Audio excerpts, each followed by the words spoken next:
Greetings, Word Horde.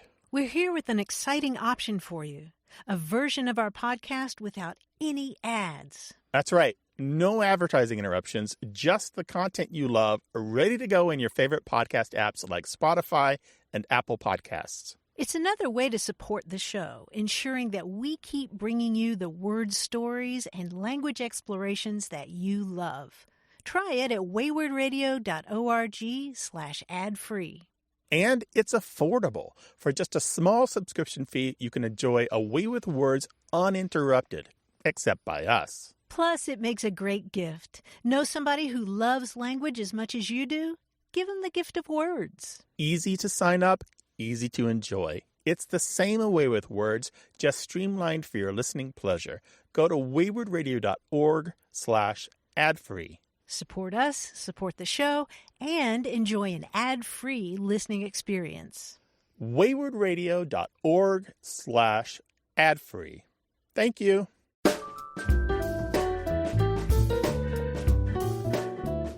Welcome to another summer minicast of A Way with Words. I'm Martha Barnett. We're on our regular summer hiatus, but you think that's going to stop us from talking? No way. In fact, here's a call we couldn't wait to share with you. Hi, this is Chris Mareks calling from San Diego, California. Welcome, hello, Chris in San Diego. What's cooking in San Diego? Well, the weather is certainly beautiful, and we're cooking a little because it's nice and warm out today. Yeah. What else is new? Right, exactly.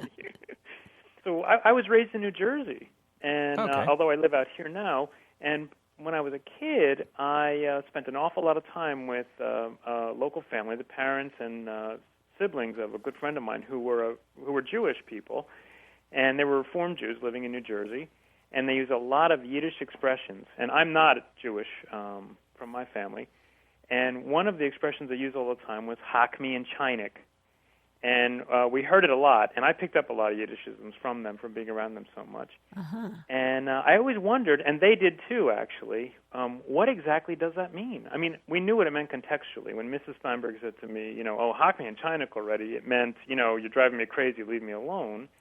But literally, we never knew what it really meant. Do you have any guesses at all on what it might have meant? Well, I've asked a lot of people this question, a lot of Jewish folks who actually have the same experience I have. They all know the expression, but they don't know what it means. Mm-hmm. And some people, just the other day at my office, a woman said she thought it meant, like, hawk is a reference to hawking your wares or hawking your wares, and tshaynik is to China. So it's like you're kind of driving me nuts so much that you're driving me nuts to China, so to speak. Like, that's how far you're driving me crazy.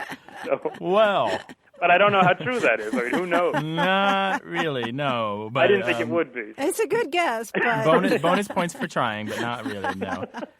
The reason that we know this expression is because it's treated in almost all the books that I have about Yiddish. It's very well known in all the different dialects of Yiddish that have shown up in the United States.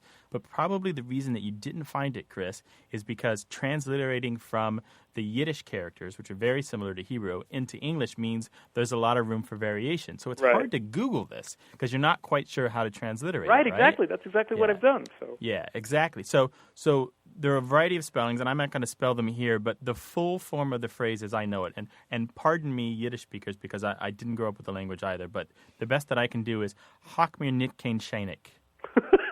Might also so there's extra words in there. There are, yeah.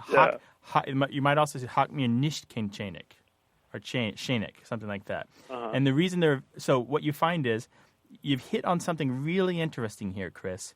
People know the expression because they learned it from their parents and grandparents. And so maybe they don't have a full mastery of Yiddish. So they remember the phrase, and as you say, they know the context and they know what it means, but they don't know actually what it means in the original language. Right. So they're going to corrupt it a little bit as they use it. They're going to drop words or syllables, and it's going to become transformed over time, become its own thing. Mm-hmm. I guess that happens with a lot of these Yiddish expressions, too. Sure. Oh, yeah. It happens in English, too. Absolutely. It happens in every language, pretty much, that's spoken for any great length of time. What's really cool about this one is that now that we know what it's from, we know that it's a Yiddish phrase, and we know the original Yiddish, we know that it means, get this, don't knock me a teapot. Oh, so China is a reference to, I guess, tshaynik is China. No, that's a coincidence that they're even. okay. the word that you're talking about that sounds like China is spelled in the transliteration that I use, Tshaynik. So it doesn't even look anything like China. Isn't that funny? But that's the literal translation. What it means is don't bang on a tea kettle, or don't harangue me, stop nagging me, or stop annoying me or pestering me. Stop nagging me already, yeah. Right. Yeah, if somebody I should know from your nagging. Yeah, if somebody was banging on a tea kettle with a cup or spoon, right? A metal tea kettle, it's really annoying. Yeah. It's very frustrating. Isn't that funny? That's so great. It's a very well-known expression. I love it. It's so colorful because it just brings the idea. This is why Yiddish is so successful in like bringing words into English, because it's got some color and some like life and vitality to it. And it's just plain fun. It's really a fun language. Yeah. It's fun. But interestingly, in the let's say third or second generations, the verb to hawk, which is the one that kind of means knock, more or less, in Yiddish, and actually I think there's a similar verb in German, has come to mean, because of this expression, to annoy somebody with a lot of excessive talk. Sure, so you might you could say, don't hawk me. That's right. Oh, That's really? exactly right. I've never heard this. And somebody who's kind of like a very aggressive go-getter. This is the kind of guy who's got like 2 cell phones, and like he's got a pocket full of business cards, and he's always like trying to do a deal, and he fancies himself an entrepreneur. He's called a hawker. He's a guy who never shuts up. He's always talking about his own business, right? Yeah, and I've heard people say, he thinks he's a hawker, but he's really a nebbish. There we go. Bingo. Exactly right. Whoppy. So thank you, Chris. This is a brilliant. Your detective work brought you here, and here's your answer. How's that? Thank you very much. It's been kind of a lifelong question mark in my brain. So, now thank you guys for having the show, too, because it now was you can on retire. the show a couple weeks ago that I thought of calling you about this. Excellent. Yeah, you should always call when they have these questions. We're always open. Door's always open. We read everything, listen to everything. Right, you can knock our tea kettle anytime. Yeah, that's right. Thank you. Thanks very much for that. Super right. duper. Take care, Chris. You too. Thanks. All right, bye-bye. Bye. Well, we do love those lifelong question marks. In fact, we'd love to hear about any kind of punctuation that's rattling around in your brain. Question marks, exclamation points, maybe some ellipses. Email your questions and comments to words@waywardradio.org or call us anytime to leave a message. The number's 1-877-929-9673. That's 1-877-WAYWARD. And if you just can't wait to chat about some aspect of language, your favorite Yiddishism perhaps, drop by our discussion forum. That's at waywardradio.org/discussion. And one more thing. If you want to know more about this marvelous Yiddish expression, hak mir nisht ken tshaynik, check out a book by Michael Wex. It's called Born to Kvetch, and it's one of my favorites. In it, Michael offers some surprising insights into this phrase. Among other things, he explains how it was popularized by the Three Stooges. To read an excerpt from Born to Kvetch, go to our website. The address is waywardradio.org. We should be so lucky to have you visit. You never write, you never call.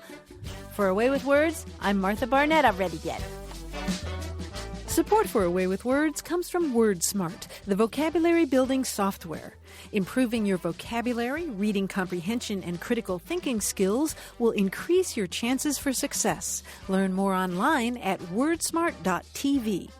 And from iUniverse, supported self-publishing. Is there a book in you?